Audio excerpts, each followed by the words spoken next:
হচ্ছে আমার মন্টেজমা কোয়েল, ওরা ম্যাটিং করতেছে কিন্তু ডিম দিচ্ছে না। আমি বুঝতে পারতেছি সেটআপটা ওদের জন্য পারফেক্ট হয়নি, এই জন্য হয়তো ডিম দিচ্ছে না। কী যে করবো বুঝতে পারতেছি না, এত পাখি হয়ে গেছে এখানে। এখন এদেরকে বড় খাঁচায় দিতে পারলে মনে হয় সবচেয়ে বেশি ভালো হতো। নাকি ওখানে একটা বক্স দিব, কার্টুনটা সরিয়ে যদি একটা বক্স দিয়ে দেখতে পারি যে ডিম দেয় কিনা। আর এমনি একটু ভয় কম পায়, এরা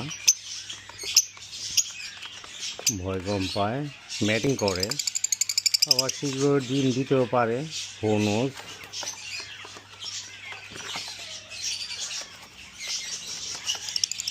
যে জন্য যে গাছ এনেছিলাম সেগুলো ভিতরে রাখা যাচ্ছে না, ওগুলো হচ্ছে আপনার কী হয়ে যাচ্ছে, মরে যাচ্ছে।